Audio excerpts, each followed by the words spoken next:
I remember one time a World War II vet. Yeah, I saw a couple of them too. And it was a lovely couple that was sitting in my office, and his wife of, like 60 years, she had a shoebox.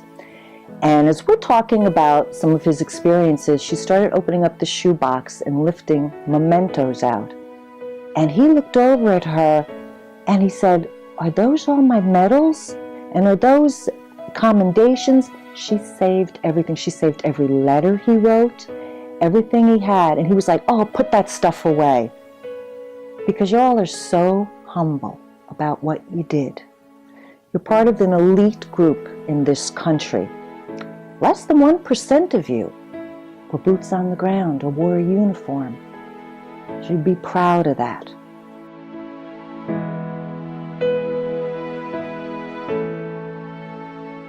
Hi, my name is Linda Smoore. I'm a Virginia licensed professional counselor here at the Wellness Connection in Stone Ridge, Virginia. I was asked today to talk about veterans. I relocated here to Virginia from New Jersey this past year, and when I was in New Jersey as a licensed professional counselor, I spent the past 10 years working with combat veterans and their family members across generations.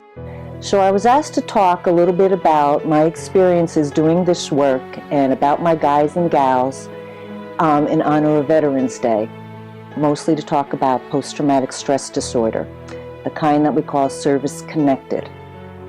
This is going to be a little hard for me because just in preparing to do this, I started getting teary, thinking of all the vets that I worked with over the past decade that are still near and dear to my heart. One I recall right off the bat, I had worked with him, oh my gosh, a good half dozen years, when to this day he still sends me an email and says, "Thank you for bringing me home from Vietnam. I'm home with my family, enjoying them, my wife, enjoying her."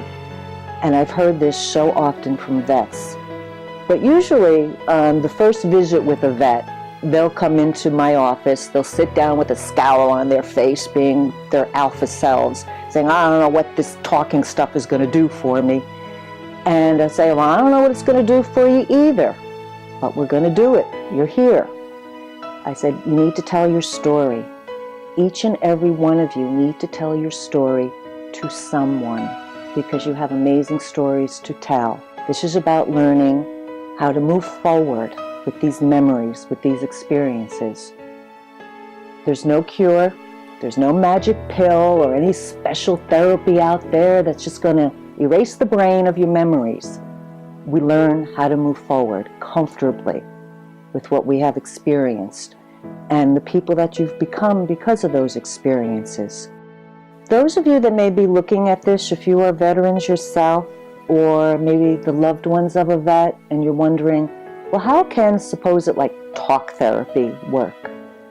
I saw every single day the young Marine who at 18 years old walked the streets in Baghdad come home, and he was living in a sleeping bag in his parents' basement. Couldn't leave there. It's the only place he felt safe, the only place he felt normal. Fast forward a year later, he's in a career that he loves, he's planning his wedding, and he's smiling again, and he's proud of what he did over in the Middle East. He's proud of being a former Marine. He's proud of every single thing he did. My fellow clinicians often will ask me too, how do you do this work? And I said, it was the best work of my life.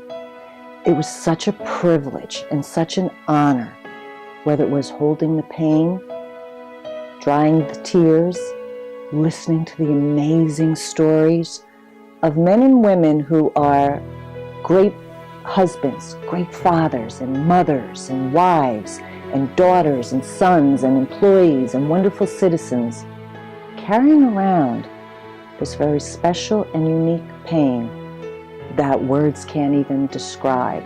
So I want to thank all of you. If any of you up in New Jersey get to see this, it was the greatest work I ever did. It was an honor and a privilege working with you all. I hope in the future I get to meet more of you, and we get to do amazing stuff together. So, may God bless you and keep you always, and thank you for everything you did and for all that you do.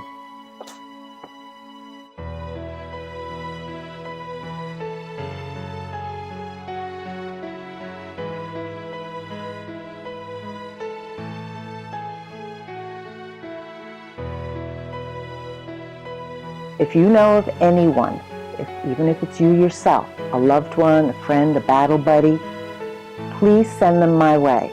My name is Linda. Last name is C-M-U-R. Yeah, it's not spelled the way it's pronounced. I have a lot of experience in this area, and it would be an honor, it would be a privilege to hear your story.